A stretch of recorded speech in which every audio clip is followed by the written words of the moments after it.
शिष्याने गुरुजींना घालण्याकरता चांबड्याचा जोडा आणला. गुरुजी म्हटले गड्या आता मी तर काही उठू शकत नाही, तू एक काम कर, समोरच्या अलमारीमध्ये जोडा ठेवून दे.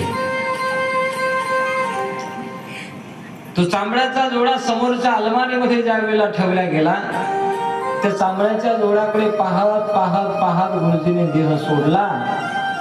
त्या योगाने काय झालं, संत रोहिदास म्हणून जन्माला यावं लागलं. अंतकाळच्या वेळेला जशी मती असेल, जशी बुद्धी असेल, तशी माणसाला समोरची गती भेटत असते. अंतकाळ अंतहा मती सा गतीही. अंतकाळच्या वेळेला जशी मती ना बुद्धी असते ना माणसाची, तशी समोरची गती भेटत असते माणसाला. म्हणून माणसाने शेवटच्या वेळेला माणसाची बुद्धी चांगली राहिली पाहिजे. देवाचं भोलेनाथांचं नाव मुखाला आलं पाहिजे. म्हणून अखंड देवाचं नामस्मरण करत राहा. थोडं थोडं थोडं थोडं थोडं थोडं थेंबे थेंबे तळे साचे. असं काही आग्रह करू नये की एकाच दिवशी झालं पाहिजे. नामस्मरण करत असताना माणसाने कोणताच आग्रह धरू नाही. थोडं थोडं केलं तरी त्याचा साठा खूप मोठा होत असतो, पण एक खट्टे एका दिवसात होत नाही, एवढं लक्षात ठेवा.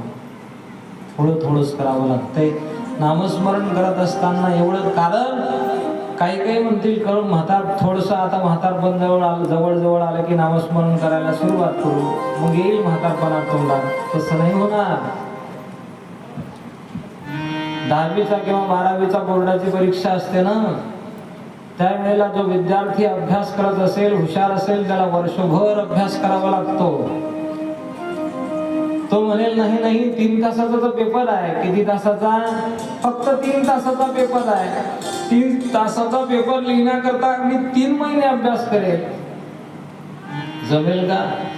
3 तासाचा पेपर लिहिण्याकरता मी 3 महिने कशाला अभ्यास करू? 3 दिवसात अभ्यास करेल ना, तरीही जमणार नाही.